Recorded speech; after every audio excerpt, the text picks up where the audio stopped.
Delhi high court में रामलीला मैदान अवैध मस्जिद मामले में हमारी बहुत बड़ी जीत हुई है और इसका ऑर्डर आते के साथ ही हम अपलोड करेंगे।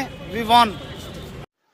अब से तकरीबन 2 हफ्ते पहले मैंने आपको एक वीडियो पुरानी दिल्ली के तुर्कमान गेट स्थित मस्जिद दरगाह फैजिलाई की दिखाई थी, जहां आमतौर पर हम शादी विवाहों में भी जाते हैं।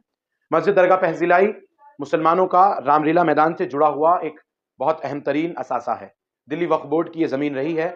इसका ताल्लुक 1911 से लेकर 1914 तक और 2014 तक है, जब मनमोहन सिंह सरकार ने मस्जिद दरगाह फैजिलाई 123 उन वक्फ प्रॉपर्टियों में शुमार हैं जिनको केंद्र सरकार ने दिल्ली वक्फ बोर्ड को गिफ्ट कर दिया था। मैंने आपको 2 हफ्ते पहले मस्जिद दरगाह फैजिलाई की वीडियो दिखाई थी और उसमें आपको बताया था कि मस्जिद दरगाह फैजिलाई पर अब कुछ हिंदू संगठनों की नजर है और ये वही मस्जिद दरगाह फैजिलाई है, उन्हीं 123 प्रॉपर्टियों में शुमार है जिनका मामला पहले से ही दिल्ली हाई कोर्ट में सब जुडिस है, केंद्र सरकार और दिल्ली वक्फ बोर्ड के बीच। मस्जिद दरगाह फैजिलाई जो है वो 123 उन प्रॉपर्टियों में शुमार है जिस पर एलएनडी और डीडीए कहता है कि ये केंद्र सरकार की संपत्ति है।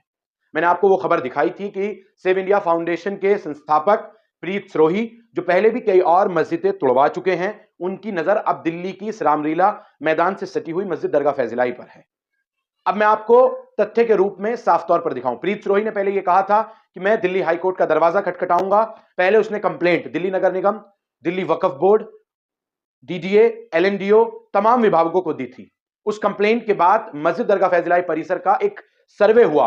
उस सर्वे में 38,900 कुछ स्क्वायर फीट की जमीन मापी गई, जिसमें 36,700 कुछ स्क्वायर फीट पर एमसीडी ने कहा यह हमारी है और बाकी की 2500 कुछ स्क्वायर फीट जगह जो है वो पीडब्ल्यूडी ने कहा कि ये हमारी है। फुटपाथ, पैदल जो पैथवेज है उस पर कब्जा किया गया है, एमसीडी ने कहा। उसके बाद प्रीत सरोही ने उसी सर्वे का हवाला लेते हुए सीधे तौर पर दिल्ली हाई कोर्ट में मुकदमा दायर कर दिया और आज उस पर पूरी तरह से उस पीआईएल पर दिल्ली हाई कोर्ट ने सुनवाई की। कोर्ट नंबर 1 में दिल्ली के चीफ जस्टिस ने उस पर सुनवाई की।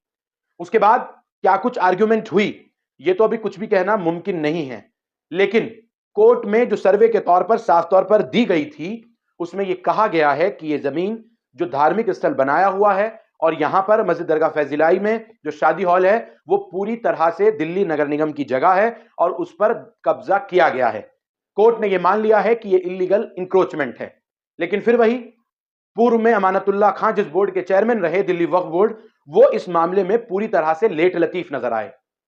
क्या वजूहात थी कि अब दिल्ली में सरकार बदल गई, यह वजह थी, या फिर जो पूर्व के चेयरमैन लगातार वक्फ बोर्ड में लापरवाही करते रहे उसी का यह नतीजा था। प्रीत सरोही ने जब यह सर्वे कराने की मांग की तो दिल्ली वक्फ बोर्ड वहां सोता रहा और बाद में लेट लतीफ कहता है कि यह हमारी वो भूमि है जिसका विवाद हम केंद्र सरकार के साथ लड़ रहे हैं।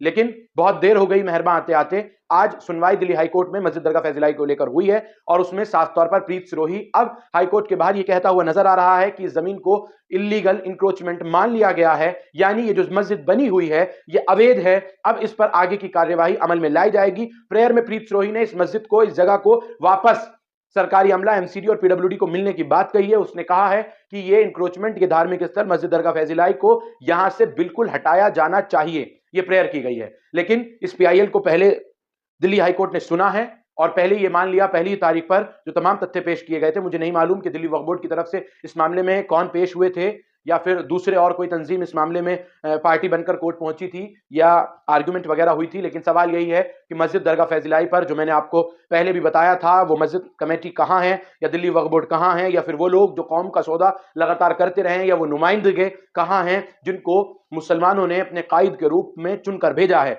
जो मुसलमानों की बड़ी आवाज बनने की कोशिश करते हैं या उनके मुद्दों को उठाने की कोशिश करते हैं।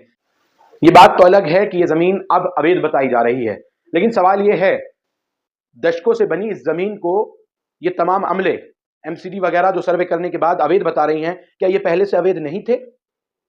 जब ये मस्जिद तामीर हुई, जब सरकारी अमलों को ये बात मालूम नहीं थी जिसको अब अवैध कहा जा रहा है? लेकिन ये तो वही 123 संपत्तियां हैं जो केंद्र सरकार पहले 2 मरतबा दिल्ली वक्फ बोर्ड को गिफ्ट कर चुकी है, लेकिन अब दोबारा से उन पर डीडी, एलएनडी और एमसीडी अपना कब्जा जमाने की कोशिश कर रहा है और केंद्र की भाजपा सरकार ने वो जो गिफ्ट की गई प्रॉपर्टीज थी उनको वापस लेने का ऐलान किया है। सवाल यही है और आगे क्या कुछ मोड़ इस मामले में निकलकर सामने आएगा जरूर मैं आपको बताऊंगा। इस पूरे मामले में दिल्ली हाई कोर्ट क्या ऑर्डर करता है, क्या वो जजमेंट आएगा, जो कुछ प्रीत सरोही कह रहा है उसमें कितनी सच्चाई कितना झूठ है, ये जब ऑर्डर दिल्ली हाई कोर्ट की तरफ से आ जाएगा तभी कह पाना मुमकिन होगा। और इस मामले में अभी कोई अगली तारीख भी असाइन नहीं की गई है, दिल्ली हाईकोर्ट में सेव इंडिया फाउंडेशन की तरफ से ये PIL लगाई गई थी। मैं जो कुछ ये अहम तरीन सवाल वापस मैं छोड़कर जा रहा हूं। जब मैंने पिछली मर्तबा ये वीडियो बनाया था तो मुझे कई लोगों ने फोन कर कहा था कि आप ये किस तरह की बात कर रहे हैं। कुछ और अंदर की भी बात है जो मैं आपको नहीं बता सकता। जो कि मस्जिद दरगाह फैज़िलाई का जब मैंने वो वीडियो रिकॉर्ड किया तो उसके बाद मुझे किन लोगों के कॉल आए। लेकिन सवाल यही है, क्या इसी तरह कौम का एक एक असासा सरकारी जमीन बताकर छीना जाता रहेगा और कौम के नुमाइंदगे या कौम को बेचने वाले, कौम के अपने आप को रहबर कहने वाले यूं ही चुप्पी साध कर देखते रहेंगे? शुक्रिया, देखते रहिए द वेयर पॉइंट न्यूज।